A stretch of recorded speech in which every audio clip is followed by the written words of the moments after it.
नमस्कार। आज मैं राइट टू इंफॉर्मेशन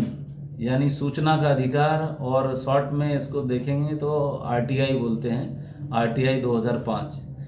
ये भारत सरकार द्वारा बनाया गया एक कानून है जिसमें जनता को ये अधिकार दिया गया है कि उनके क्षेत्र में उनके जो विधायक है, उनके जो मुखिया है, उनके जो डिप्टी कलेक्टर है, उनके जो सर्कल ऑफिसर है, उनके जो ब्लॉक डेवलपमेंट ऑफिसर है और जो सरकारी तंत्र है क्या काम कर रही है, जो सरकारी द्वारा दिया गया जो फंड है उसको कहाँ कहाँ यूटिलाइज किया है। तो ये हर एक जनता का एक अधिकार है जानना कि वो जिसको विधायक बनाए हैं उस विधायक को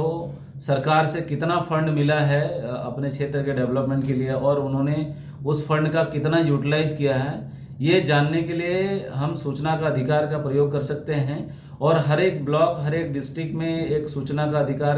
डिपार्टमेंट होता है। सरकार के हर एक डिपार्टमेंट में एक सूचना का अधिकार का डिपार्टमेंट होता है जहां पर आपको एक मामूली शुल्क पे करके एप्लीकेशन लगा सकते हैं और उसके बारे में समझ सकते हैं।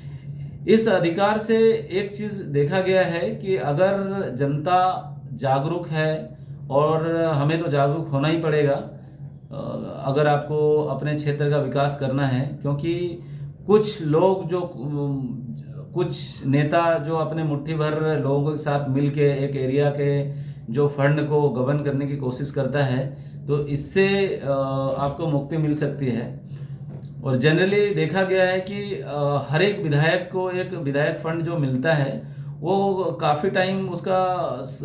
जो है ना यूटिलाइज नहीं कर पाता है।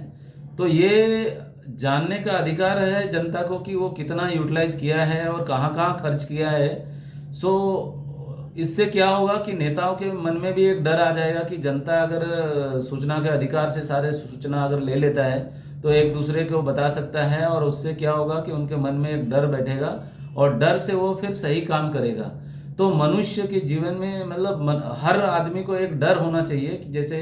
पुलिस के डर से चोर चोरी नहीं करता है, तो उसी तरह से जनता के डर से ना नेता जो है ना वो जो सरकारी फंड का दुरुपयोग नहीं करेगा। सो ये एक सूचना का अधिकार है और इसको हमें समझने की ज़रूरत है। दूसरा एक चीज़ और भी देखा गया है, ये तो सूचना के अधिकार से रिलेटेड नहीं है लेकिन जनता में एक भावना जो चली आ रही है पहले से कि सरकार का फंड है तो उसको किसी तरह से लूटना है या नेताओं में एक चला गया आया हुआ है, तो जिससे हमारा डेवलपमेंट जो है ना वो रुक सा गया है एक तरह से या कम हो रहा है या जिस अनुपात में हमारा ग्रोथ होना चाहिए वो नहीं है, क्योंकि अभी भी लोगों के मन में वही अंग्रेजों वाली सरकार की भावना मन में भरी हुई है कि भाई सरकारी है तो सरकार के फंड को लूटो या सरकार के कोई सामान को लूटो। ऐसा नहीं है। अगर आप सरकार के बारे में सोचेंगे तभी हमारी सरकार भी सही से काम कर पाएगी और आपको पुलिसिंग करना पड़ेगा। आपके एरिया का जो जनप्रतिनिधि है वो क्या काम कर रहा है नहीं कर रहा है, इसके लिए आप सूचना का अधिकार का प्रयोग कीजिए और अपने जनप्रतिनिधि को और ज़्यादा काम करने के लिए मजबूर कीजिए। धन्यवाद।